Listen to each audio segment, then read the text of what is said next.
Okay, I look nice. Yeah.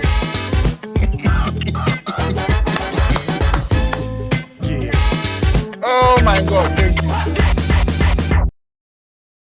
Hello guys, this is FaceTime with Nat. I have a big question for you. Have you wondered how cooking was invented? Charlie, you wonder how cooking starts? Get comfortable and let me tell you this fascinating story.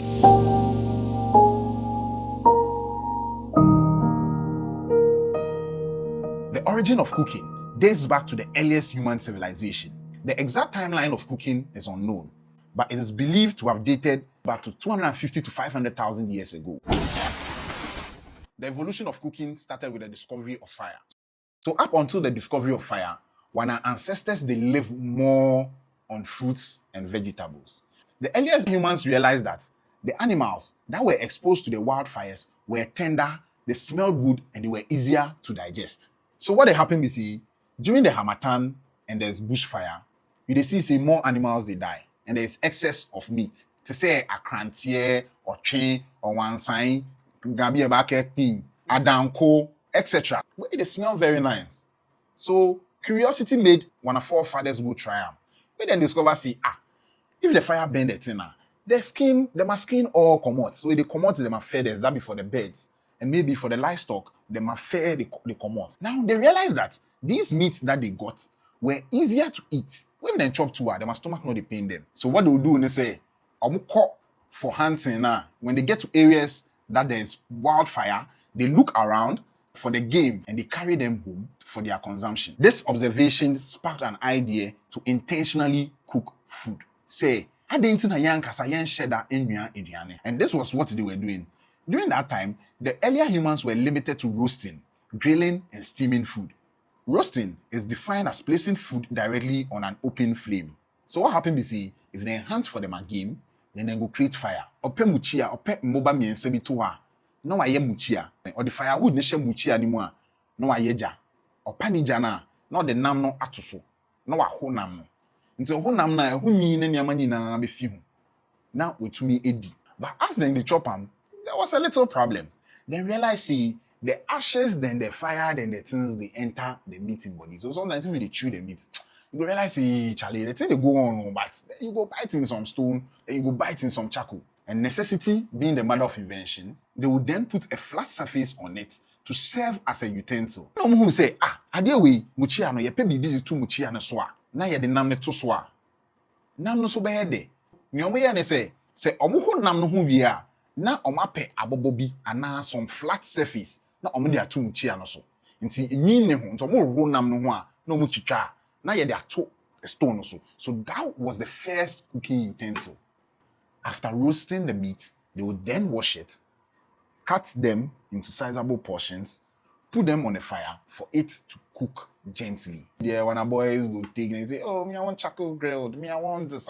Yes, that was how it started. They put it on stones, but now we have mesh, we have air fryers. That would make the cooking more easier. Then they discovered that, okay, if the thing did fire, more times to the stones in Famanoboa, which means they bring some particles from elsewhere, then flies and some things can come the food up. And one person sat down and realized that, what if we cut a leaf and wrap the meat over it and put it on a bare fire? In areas where the stones were hard to come by, they would wrap their game in leaves. So what the earliest human do this, then go cut banana leaves or any leaf way big. Then go put the meat in them, wrap them very gently, put them on the fire. And by so doing, they realize the leaves, they give the thing flavor. It has another flavor. So it cooks with its own oil that created steaming.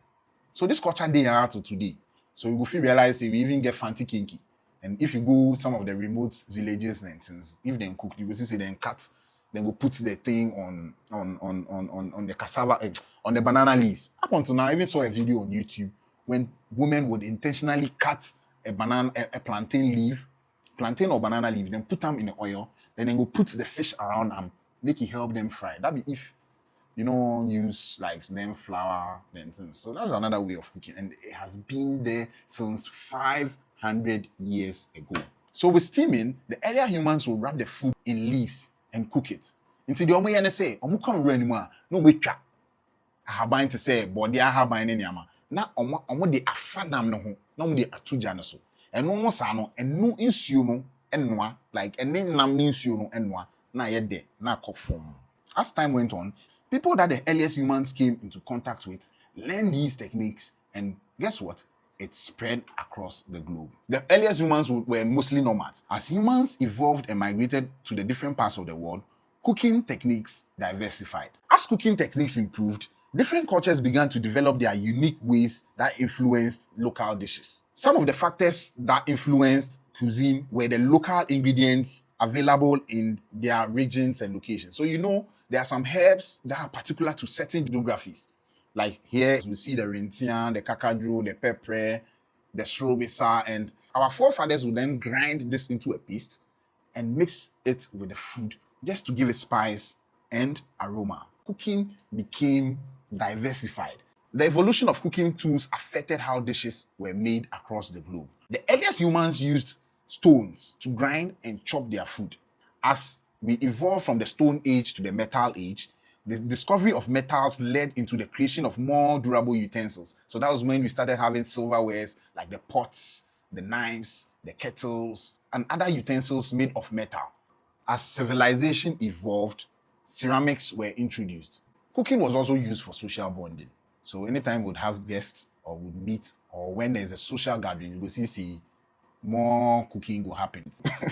That's why you go to funerals and people will be very angry and be fighting over who got the funeral jollof and not. It was a way of showing us love and showing solidarity to the people who we celebrate with. So if they can't marry, I'm a chef, you will link me up and I'll do something very nice. There are certain foods that are very dominant amongst the Gans, like our kenke and the shito and the lu, and the fried fish, Now people go to spots in Jamestown and eat kenke as much as 2,000 cedis at a going. Isn't that beautiful? People will travel to Ebri just to eat fufu and some akrantenam because it's best done in those places. Now we could tell where people came from based on the food they eat. When you hear Tozafi, the north comes into mind. When you hear Wachi, the north comes into mind. When you hear Fufu, the Ashantis or the Akans come into mind. Food evolved based on where we found ourselves. When you go to abroad, you see we have our pizzas, we have our spaghetti, we have our lamb chops, etc., etc. But as society and cultures emerged, now the world has become a global village, and you could find food. You can be in Accra and you can eat Mexican, you can eat Indian food, you can eat Chinese, you can eat Indian. Some foods became festive and they were eaten on special occasions. A typical example is the quickly of the Gans. So you see, say, if you reach Homawa, the Ga chiefs, they wear some red cloth weight and they hold some food looking like it's orangish. Then there's a lot of seafood on them. So you will see a lot of fish, then they sprinkle them. So as they sprinkle them, then they feel say, then they celebrate or they are feasting with the gods. Please feel free to share your suggestions on topics you'd want us to discuss in our comments. Like, share, and subscribe to this page. On that note, we'll call it a day. Bye-bye. Yeah. Oh my God, thank you.